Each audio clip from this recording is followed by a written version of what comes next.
Picture a reconnaissance vessel from Beijing racing straight at an American naval powerhouse. How will the team aboard react? Naval encounters pitting the United States against China across vast oceans are turning more routine and fraught with risk. Amid rising friction, a deeply troubling possibility emerges as a surveillance craft from China draws near a US carrier strike force. These enormous vessels stand as the heart of American maritime supremacy, vital for safeguarding international peace and extending influence far and wide. Still, monitoring boats from China repeatedly seek to inch closer to these essential platforms.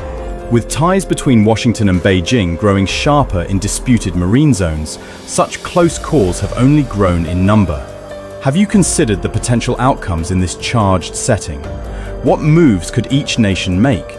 What perils arise from a deadlock featuring two leading world forces? Remain engaged and we'll uncover every aspect. But first, what rules even apply here? We begin with exploring the regulatory perspective. The core agreement shaping conduct for armed ships in open waters remains the United Nations Convention on the Law of the Sea, known as UNCLOS. Based on this pact, countries possess rights to open passage through high seas, yet they need to observe specific standards to uphold tranquility and protection. Worldwide ocean guidelines mandate that warships sustain a prudent separation from one another, notably when tied to states locked in opposition or uneasy partnerships. A prudent separation gets described as any span avoiding hazard or agitation toward either group. Nevertheless, such standards get bypassed regularly, chiefly by powers including China or Russia, which often strive to edge toward American carriers or additional defense resources. Why engage in this behavior? Obviously not merely for a casual snapshot next to a US combat craft, even if that happens on occasion. So, what motivates leaders in Beijing to unsettle senior defense officials by venturing overly near American naval giants? Above all, it serves as a geopolitical assertion of dominance. It's comparable to proclaiming, "Witness our resolve. We hold no dread of your capabilities whatsoever." Yet we stand firm and audacious. We carry the tools to dismantle your naval behemoths, and we aim for universal awareness that Beijing emerges as a formidable global player, refusing to retreat within its zone of control. Concede this. When somebody fearlessly prods a mighty predator, they command a measure of awe and caution from bystanders. Quote, "Provoking giants demands courage, yet invites grave peril. However, it extends past simple bravado. It also involves accumulating critical insights." The reconnaissance boat from China amasses every bit of information possible regarding the American vessel. These crafts come loaded with cutting-edge observation tools that enable capturing wireless exchanges, cataloging digital imprints from assorted mechanisms aboard the vessel, logging preparations for aviation ops, departures, arrivals, and further protocols, plus observing the craft's navigational patterns. Radar screens. As highlighted prior, the bulk of these challenges unfold within the South China Sea. The explanation proves direct. Beijing regards it as its private realm. They formulated a distinct strategy during the middle 20th century named the 9-dash line, which acts as a demarcation on maps that Beijing employs to outline its ownership demands across the South China Sea. Beijing entirely overlooks that these spots get contested by Vietnam, the Philippines, Malaysia, Brunei, and Taiwan as well. In reality, according to global standards, those nations maintain stronger entitlements to the areas. But Beijing does more than declare. It's dynamically realizing this strategy. Beginning in 2013, Beijing has accelerated the creation of synthetic landmasses in the South China Sea through enormous sediment relocation projects to establish installations that rapidly evolve into landing strips and moorings for combat planes and warships. They further routinely disrupt open transit rights for additional states. As an illustration, during May 2014, Beijing positioned a resource extraction setup in marine areas asserted by Vietnam, sparking skirmishes among Beijing's and Vietnam's crafts. encompassing direct impacts and deployments of pressurized streams. During April 2020, Malaysia undertook resource scouting in a sector likewise demanded by Beijing. As a counter, Beijing dispatched defense crafts to survey the vicinity, performing hazardous shifts adjacent to Malaysia's vessels. Clearly, none among Vietnam, the Philippines, or Malaysia can compete with Beijing's fiscal or defense might.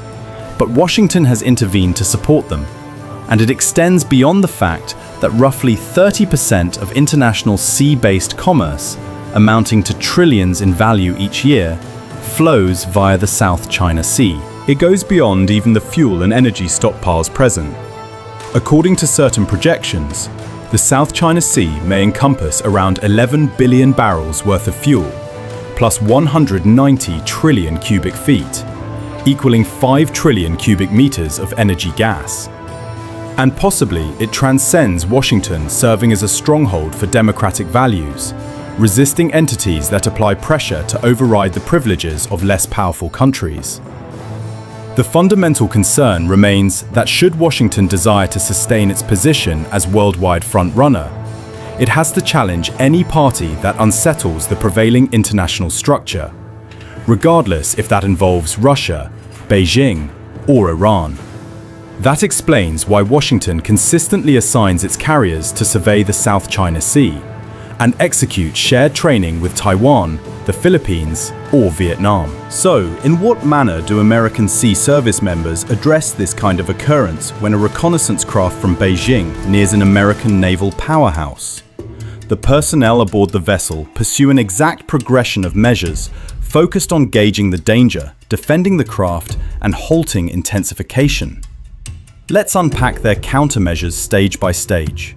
To start, the craft from Beijing gets identified through the vessel's monitoring apparatuses, including robust, versatile radars, mechanized craft recognition frameworks, and overhead satellite watch. Specialists in digital combat straight away commence evaluating emissions originating from the Beijing vessel to pinpoint its specific classification and purpose. Does it appear non-military or defense-oriented? Reconnaissance crafts frequently pose as non-military boats, thus supplementary examinations become essential. The operational staff upon the vessel compiles details concerning the Beijing craft's conduct, tracking its trajectory, pace, and shifts. Should the Beijing vessel aim right at the vessel or sustain a particular interval, this may suggest intelligence collection or confrontational goals. The monitoring supervisors convey this detail to oversight, which initiates formulating choices. Should the circumstance heighten past ordinary tracking, the leader could forward the detail upward to naval oversight for extra guidance. Aerial protection and digital combat divisions promptly escalate initiatives to block any bids to seize exchanges or additional details from the vessel. Disruption mechanisms get triggered. While the Beijing craft nears what counts as a risky interval, commonly 12 nautical miles, approximately 22 kilometers or 14 standard miles, vessel-launched aircraft including F/A-18 Hornets or F-35s, together with rotary wing units, get deployed. They circle above the reconnaissance craft, documenting it using imaging and recording devices. The vessel staff sets up dialogue with the Beijing craft using worldwide pathways and alerts them to uphold a prudent interval. The dispatch generally encompasses a cue about their responsibility to adhere to worldwide criteria, like Beijing defense craft. This represents American sea vessel USS Gerald R. Ford. Pursuant to worldwide ocean guidelines and the United Nations Convention on the Law of the Sea, you need to preserve a prudent separation and refrain from hampering our tasks. Any additional progression will register as infringing global criteria. Swiftly modify your trajectory and expand the interval. Verify acceptance of this dispatch. Out. The vessel's airborne assistance commences following the Beijing craft from a prudent range, illustrating their preparedness to protect the vessel when required. This functions as a restraint and a cue of American defense capability. The vessel combat assembly could further carry out diversionary shifts or modify trajectory to demonstrate that they stand equipped for any abrupt development. Concurrently, supporting protection crafts, destroyers, patrol ships might advance nearer to the Beijing craft to scrutinize it more intensively.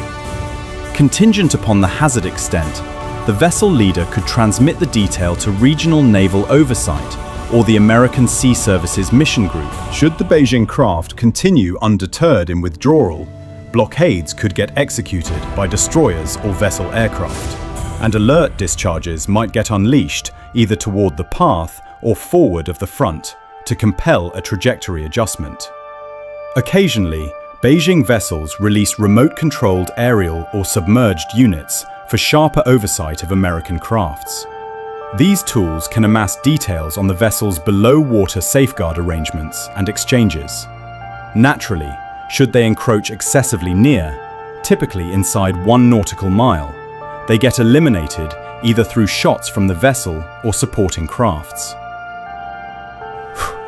Now, reverting to the Beijing reconnaissance craft that maintains its forward surge, cutting across the surges, dismissing even the alert discharges.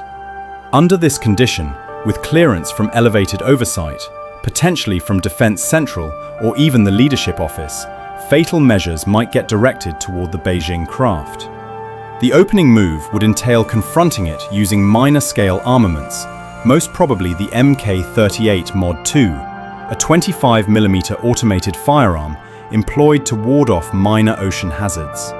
The Phalanx CIWS, a short-distance armament arrangement crafted to guard against vessel-targeting launches and further airborne hazards with its 6-cylinder 20mm M61 Vulcan, might likewise get applied.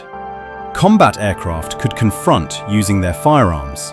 FA-18 Hornets employing the M61 Vulcan and F-35s fitted with the 4-cylinder 25mm GAU-22/A. No force yields its crown jewel at conflict's dawn. Clearly, this likely would spark a worldwide confrontation, but nobody seeks to surrender the vessel right from the beginning of such an engagement. This represents an utmost scenario nonetheless. How does Washington proceed following such occurrences? Once the Beijing craft exits the vicinity or the matter concludes, the vessel staff undertakes a comprehensive examination of the occurrence. Every piece of data gets documented, overviews get assembled to scrutinize the opponent's maneuvers, enhance vigilance, and ready for the forthcoming occurrence. Everyone recognizes that a further one will arise. It's certain given that the foundational strains between Washington and Beijing endure. What views do you hold? In what way could these meetings between American and Beijing crafts finally resolve? Inform us within the remarks.